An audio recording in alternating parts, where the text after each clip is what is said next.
on the last episode of the Keepsake box. While initially excited, I was immediately taken aback by the scene. Keep in mind that Antonio and I had frequented bars quite regularly. I had even owned a bar. I had expectations which were far overshadowed by what I encountered that night. Wearing jeans and a cute top, I felt severely underdressed. I had grown into a confident woman, but I suddenly felt insecure and out of place. I was immediately taken back to my first school dance in the 7th grade when I had arrived dressed like I was attending a church service. I felt like a rooster chia pet all over again, and I was equally uncomfortable. I hated the feeling of being out of place. I stopped at the door and started to turn around. Maybe I just called David and tell him that I wasn't feeling well. He was there with his friends. I wouldn't have the guilt associated with him coming there for me and realizing that I had failed to show up. It was settled. I was going home. But just as I was about to leave, I saw an arm waving in my peripheral. It was David. I felt as though I had been caught doing something wrong. I wondered if David knew that I was about to leave. I smiled and walked towards him, as if that had been my intention all along. He smiled as well. The bar was beautiful. It was very modern and different than anything that I had ever seen. The music was nondescript and generic, mostly music with no words. Nearly everyone was seated, with the exception of a few arrhythmic people who overconfidently swayed offbeat. The experience was certainly different from the times that I went to bars with Antonio. Everyone looked as if they had walked away from the office for a late lunch. David was wearing a crisp white shirt and black slacks. His tie was loosened but still around his neck.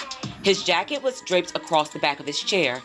David greeted me with a hug. He smiled and assessed my outfit. I wondered what he was thinking. David put my mind at ease. "Now that's how you do casual Friday," he said. I smiled. He made me feel comfortable in a situation where I would usually feel anything but. I liked that. David took his eyes off of me and directed his attention to the people at the table. He introduced them as Chad, Mandy, Sean, and Tina. It was obvious that they were coupled off. David turned his attention back to me. His next statement should have created an awkward situation. It should have been bothersome and maybe even insulting. It should have been anything other than accepted. Yet, it was. David turned to me and said, "Hey guys, this is Shelly." Chapter 4, The Legal Group. Narrated by Shandora Warren. Music by Epidemic Sound. I was immediately thrown off by the name change. David hadn't ever addressed me as Shelly, and I certainly hadn't ever expressed a desire to have him do so. For reasons that I can't explain, I didn't want to make things awkward. I had no obligation to David. There should have been a line drawn in the sand at that very moment. Yet, there wasn't. I briefly looked at David, but quickly turned my attention back to the group. I shook each of their hands and told them that I was happy to have met them. And even though I was surprised by David's decision to change my name, I immediately turned Shelonda off. Shelly made her entrance. Shelly was bubbly and friendly. She spoke well and expressed herself in an articulate manner. Shelly was just different. Don't get me wrong, Shelonda knew proper English, but she often used words like ain't and gonna. Shelly was the culmination of all of Shelonda's academic successes. Shelly wouldn't ever have said ain't or gonna. Isn't and going to were Shelly's preferred terms of use. It was strange how easily I transitioned. I fell into being Shelly as easily as I fell into being Star. I was a chameleon. In hindsight, it was all very strange. First of all, a gathering with friends was an unusual choice for a first date. David and I had been in each other's presence a few times, but we were practically strangers. We knew very little about each other on a personal level. David's friends asked a lot of questions. In offering my responses, I was supplying him with the answers as well. A better choice would have been a one-on-one date where he and I could have gotten to know each other without the distractions. But I would come to learn that David's decisions were based on things that had very little to do with sensibility. David always had an agenda. I didn't know that at the time, of course. David was much more interesting in the company of his friends. Actually, he came alive. He wasn't dry like he was at our meetings or like he was at the coffee shop. He engaged in the conversation and laughed a lot. He was completely different. A part of me was able to disassociate him from being Mr. Herkowitz, Antonio's lawyer. He was a different person. He was David. "So what do you do?" asked Chad. I told him that I worked in finance, and I expected that I would be asked to elaborate. I had a detailed story in mind of how I once worked for a business that met an unexpected demise.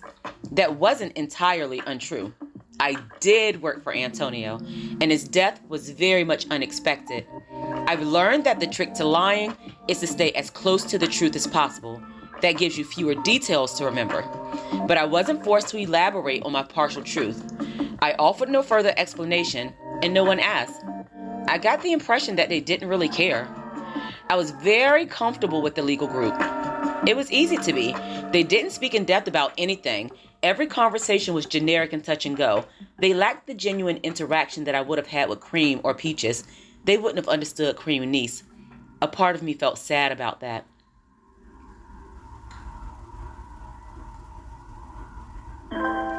Shortly into the date, David asked if I wanted a drink. I didn't even have to think about it. "No, thanks for asking," I said. "Oh, come on. One drink won't kill you," said Sean. Truthfully, I wasn't a big drinker. I was well into my 20s, and while I had sipped drinks before, I hadn't ever really been drunk. Nope, not even once. I had obvious reasons for abstaining from alcohol. Ken and Ron were both violent drunks. I had no desire to partake in anything that could possibly bring that type of behavior out of me. Antonio didn't really drink either. He smoked marijuana, but he always said that alcohol lessened his ability to be alert. Although he was high on a regular basis, Antonio never failed to pay attention. He said that he couldn't afford to be inattentive in his profession. I didn't think that I could afford to be inattentive in his profession either. Thus, neither of us drank. Even outside of Antonio's company, I usually turned down the drinks that Cream and Peaches offered to me. Yet, there I was with 5 complete strangers, and I decided to take one for the team. "I guess one drink won't kill me," I said. Sean smiled, as if he had accomplished a huge task. "What will you be having?" asked David. I didn't know what to suggest. I didn't even have a point of reference, as I wasn't a drinker. I tried to remember some of the drinks from Star's bar. I failed to remember a single one. In my attempt to make things less awkward, I told David to surprise me. He smiled and said, "I know just the thing. This drink is going to be a knockout." To put things into perspective, the drink to which David was referring was a martini called the Knockout. The Knockout was comprised of gin, dry vermouth, absinthe, white creme de menthe, and a maraschino cherry. While quite tasty, it certainly should not have been an option for a novice drinker. But I've digressed. David left to get my drink, and I continued to converse with the two couples. Over the course of the conversation, I discovered that Chad and Mandy were dating, and Sean and Tina were married. Chad and Sean worked in law offices in David's building. Mandy and Tina were both legal secretaries. That was my first introduction to the dynamics of the group. It seemed that Chad and Sean dominated the conversations. Mandy was slightly chatty, but Tina didn't say much at all. She smiled and laughed, but offered very little to the conversation. There was something about her that troubled me. She seemed withdrawn, maybe even a little sad. There was something in me that wanted to hug her. Both Mandy and Tina were very pretty, a bit thin, but pretty. Mandy had long blonde hair that was neatly parted in the middle. She had striking blue eyes that were boldly stated by her overuse of mascara. She was wearing bright pink lipstick. Mandy reminded me of a valley girl. She popped her gum and threw her head back as she laughed loudly. It seemed that she would be fun to be around, but the puzzle pieces just didn't fit. Mandy seemed to be very much in contrast to what I would expect from a man like Chad. He seemed a little too serious for a woman like Mandy. It was a little odd. Tina was a little plainer. She had brown shoulder-length hair. It was curly and a little more voluminous than I'd prefer. Her eyebrows were beautifully arched, but she wasn't wearing any makeup. Tina looked to be around my age, but as Grandma would say, her stress showed on her face. She looked worried. David returned with my drink. It was delicious. He told me that the bar had the best top shot margaritas in town. I hadn't had any others, but that one should easily have been at the top of the list.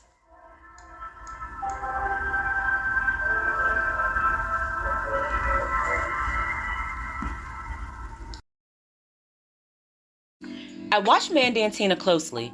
Tina only had a water, citing that she was the group's designated driver. Mandy had a tropical drink with a cute little umbrella inserted into the glass. I mimicked the way Mandy sipped her drink. She looked sophisticated, and I hoped that I looked the same way. I thought about how Cream and Peaches used to take shots of liquor. No mixers, no chasers. I wonder if that activity would be frowned upon in my newfound setting. Would the legal group find it to be ghetto? I hadn't ever given Peaches and Cream's antics a second thought. Their behavior was quite hilarious and also normal, but I realized the difference when in different company.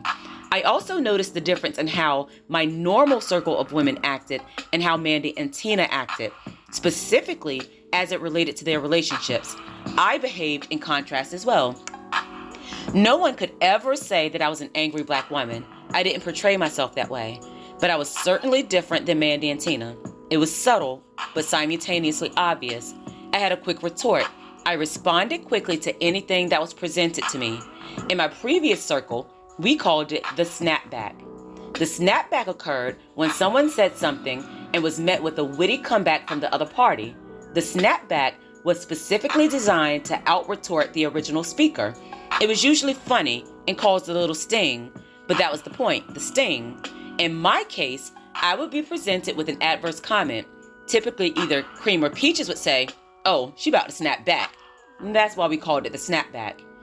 It was a common occurrence for me to snap back at Antonio, but he loved it.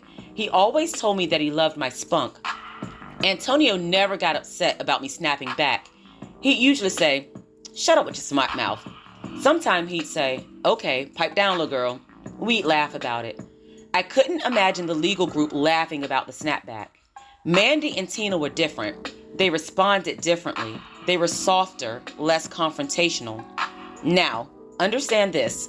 Present day, I'm fully aware that the phenomenon that I experienced had nothing to do with race. I was placed in a controlled situation. Mandy and Tina were so for a reason. Their behavior was so for a reason. There were clear-cut expectations placed upon them, but at the time, I wasn't aware of that fact. I saw the validation that they gave to their men. I saw how they allowed them to lead in every area. The men dominated the conversation. The women were mere accessories. I admit to being trapped in a race box. In my mind, white women were demure. That's what I had been raised to believe. I thought that they were easily talked down because they were white. That couldn't have been further from the truth. I now know that they were quiet because they were controlled. They were puppets. In spite of it all, I found that I enjoyed the company of the legal group. Though initially apprehensive, 1 hour turned into 3. The other couples left, and David and I sat for a moment. We talked and joked around a little, and things became more comfortable. David asked if I wanted another drink. I declined, citing that I had to drive home. I remember that very, very clearly. However, I do not remember much else.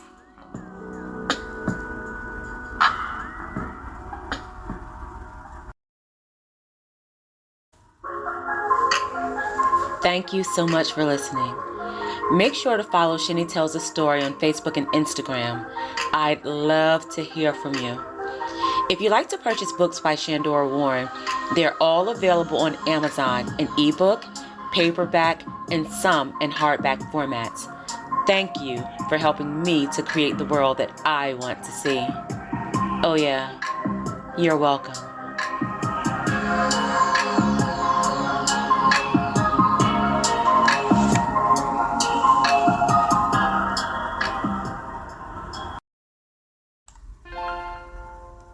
Shine, little girl.